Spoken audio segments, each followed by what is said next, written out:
ஓசேயா அதிகாரம் 4. இஸ்ரேலுக்கு எதிரான குற்றச்சாட்டு. இஸ்ரேல் மக்களே, ஆண்டவரின் வாக்கை கேளுங்கள். நாட்டில் குடியிருப்பவர்களோடு ஆண்டவருக்கு வழக்கு ஒன்று உண்டு. நாட்டில் உண்மையும் இல்லை, இரக்கமும் இல்லை, கடவுளை அறியும் அறிவும் இல்லை. பொய்யானை, பொய்யுரை, கொலை, களவு, விபச்சாரம் ஆகியன பெருகிவிட்டன. எல்லா கட்டுப்பாடுகளையும் தகர்த்தெறிகின்றனர். இரத்தப்பழி மேல் இரத்தப்பழி குவிகின்றது. ஆதலால் நாடு புலம்புகின்றது. அதில் குடியிருப்பன எல்லாம் நலிந்து போகின்றன. காட்டு விலங்குகளும் வானத்து பறவைகளும் கடல்வாழ் மீன்களும் கூட அழிந்து போகின்றன. ஆயினும் எவனும் வழக்காட வேண்டாம், எவனும் குற்றம் சாட்ட வேண்டாம். உன் மக்கள் குருவோடு வழக்காடுகிறவர்களைப் போலிருக்கிறார்கள். பகலிலேயே நீ இடறி விழுவாய், இரவிலேயே இறைவாக்கினனும் உன்னோடு இடறி விழுவான். உன் தாயை நான் அழித்து விடுவேன். அறிவின்மையால் என் மக்கள் அழிகின்றார்கள். நீ அறிவை புறக்கணித்தாய். நானும் நீ எனக்கு குருவாய் இராதபடி உன்னை புறக்கணிப்பேன். நீ உன் கடவுளின் திருச்சட்டத்தை மறந்துவிட்டாய். நானும் உன் மக்களை மறந்து விடுவேன். எவ்வளவுக்கு அவர்கள் பழுகினார்களோ அவ்வளவுக்கு அவர்கள் எனக்கு எதிராக பாவம் செய்தார்கள். அவர்கள் மேன்மையை இகழ்ச்சியாக மாற்றுவேன்.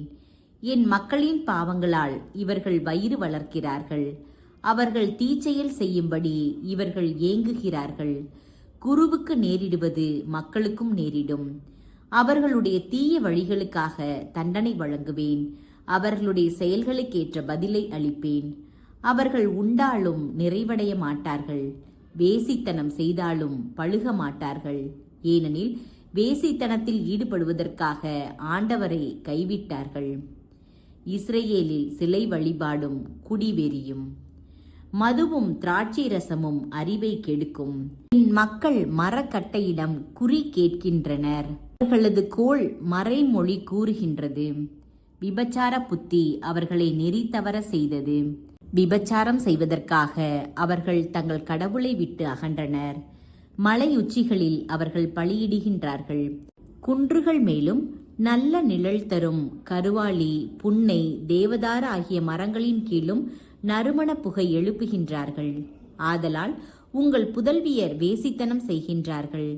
உங்கள் மருமக்கள் விபச்சாரம் புரிகின்றார்கள்.